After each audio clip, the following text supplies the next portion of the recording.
Parfois, non, on va la refaire. Tu veux bosser dans l'audit? Tu sais pas encore trop où? Bouge pas, aujourd'hui, je t'amène chez Grant Thornton, un cabinet d'audit et de conseil qui travaille pour des PME, pour des ETI, des grands groupes, mais aussi pour des collectivités territoriales, notamment sur de l'audit financier et RSE.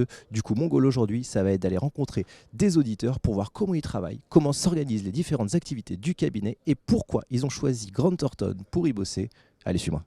Bon Thibaut, merci de m'accueillir. Tu es le premier que je rencontre chez Grant Thornton. Est-ce que tu peux me pitcher l'audit financier, allez, en 10 secondes? Alors l'audit financier, c'est un métier en contact avec ton client. Tu vas chez ton client, tu regardes ses comptes, tu regardes si tout est correct. Tu l'accompagnes dans la publication de ses états financiers en validant toutes les données qui sont dedans. Top, c'est parfait. Tu as respecté les 10 secondes, bravo. C'est quoi la différence de l'audit chez Grant Thornton? Dans d'autres cabinets, on peut être amené à travailler que sur des groupes banquiers, des groupes dans le secteur immobilier par exemple. Okay. Ici, on n'est pas sectorisé, on a plein de clients différents. D'accord. C'est ce qui rend la chose assez passionnante. Aussi, on est amené à travailler en direct avec les associés par exemple. Ah cool. Ce qu'on n'a pas dans d'autres cabinets. Est-ce qu'il y a moyen de bouger chez Grant Thornton? Alors oui, tu peux bouger au niveau interne chez Grant Thornton, notamment avec la Master Academy. Okay. Donc tu as 2 composantes dans la Master Academy. Donc tu as des missions dans un autre service et aussi en parallèle, tu peux faire une formation certifiante avec l'ESSEC, qui est une école de commerce, notamment dans tout ce qui est soft skills, leadership.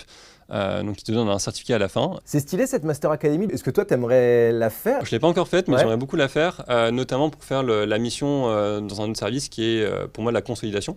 Ok. Parce que je travaille beaucoup en consolidation, en audit, mais j'aimerais aussi voir l'autre côté, donc ce qui est expertise conso. Pour comprendre mieux ce que je fais aussi en audit, je trouve que c'est important dans le donc domaine. Petit clin d'œil à l'équipe consolidation, c'est ça? Exactement. Allez, je crois qu'on peut aussi faire de l'audit financier dans les services publics. Est-ce que tu sais qui je peux aller voir? Tu peux aller voir Victoire, qui se trouve au 4. Donc tu as juste à descendre 2 étages et tu la trouveras. Je fais une immersion chez Grant Thornton. Ouais, ça se passe bien, écoute, c'est stylé.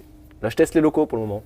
Je viens de voir Thibaut là, qui m'a pitché l'audit chez Grant Thornton et qui m'a dit que tu travailles dans un secteur particulier, le secteur public. Je suis dans la BU PEPS, Public, Économie Sociale et Protection Sociale, qui est une petite BU chez Grant Thornton.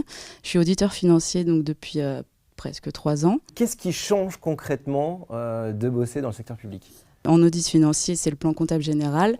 Dans le secteur public, il y a plusieurs normes comptables qui sont différentes. Donc un hôpital, ce sera la M21, une collectivité, ce sera la M57 par exemple. Donc on ne part pas sur les mêmes comptes. Et c'est beaucoup plus parlant pour moi, c'est beaucoup plus concret, il y a beaucoup plus de sens dans ce qu'on fait finalement. On traite beaucoup de sujets, on ne va pas du tout analyser les mêmes choses que dans une société privée. Tu m'as dit que tu avais plein de clients vraiment stylé. Alors moi, mon plus gros dossier, c'est la ville de Paris. Ah, stylé. Ouais. Le château de Versailles aussi, les réunions des musées nationaux. Donc c'est tous ceux qui regroupent le Louvre, le Grand Palais, etc.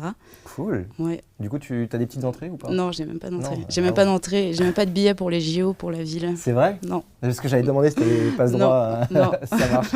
Est-ce que tu as encore un marché de rêve à aller conquérir là? La ville de Paris, c'est le plus gros dossier qu'un cabinet pourrait avoir en termes de collectivité, parce que c'est le plus gros. Enfin, il y a 67 000 agents, donc déjà en termes de cycle personnel, c'est énorme. Carrément. Enfin, pour moi, c'est le Graal, effectivement. Bon, bah, tu as ton client de rêve. J'ai mon client de rêve et donc tout se passe bien. Tout se passe bien. Allez, maintenant, je vous emmène voir l'équipe Inno. On va voir comment ils accompagnent les auditeurs dans leur quotidien, dans leur mission. Aïk, on m'a dit que tu bossais en innovation. Comment les équipes innovation, elles accompagnent les auditeurs? Donc les solutions technologiques apportent des gains d'efficience considérables aux auditeurs en automatisant des tâches fastidieuses. Il y a quelques ans, les auditeurs passaient des heures et des heures pour pointer des factures ou rapprocher des relevés bancaires. Aujourd'hui, avec nos solutions, ça se fait en quelques secondes. Je vais peut-être faire appel à toi pour des factures à moi, je peux? Oui, bien sûr. Ça marche. Ce sera facturé. Allez, c'est parti pour l'audit RSE. Ah, Fred est là-bas. Je peux t'appeler Fred? Oui, bien sûr. Ok, super.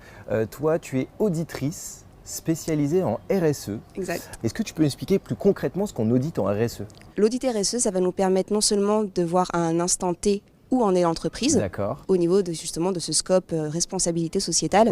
On va aussi pouvoir dire, en fonction de vos objectifs, là, vous êtes dans le bon sens ou non. En fait, tu viens éviter aux entreprises d'avoir ce greenwashing et de vérifier les faits. Il y a beaucoup de réglementations qui sont sorties sur les termes qu'on peut utiliser, qu'on ne peut pas utiliser. Donc, on ne peut pas parler de neutralité de carbone juste parce qu'on a décidé de compenser finalement ces émissions. Et c'est à ce moment-là que Fred intervient. Exactement. Avec ma cape, je suis là. Est-ce que tu aurais un un tips pour les étudiants qui aimeraient rejoindre Grant Thornton en audit, qu'est-ce que tu aimerais leur dire? Il faut savoir que c'est l'une des meilleures bases sur lesquelles on peut apprendre pour ensuite passer peut-être en corpo.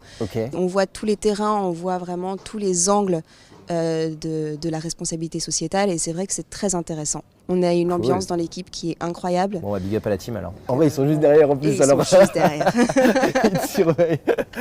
Bon, t'as vu, il y a pas mal d'opportunités chez Grant Thornton. Audit financier, que ce soit en secteur public ou en secteur privé. Tu peux faire l'audit RSE et même de l'innovation. Donc n'hésite pas à rejoindre Grant Thornton pour lancer ta carrière.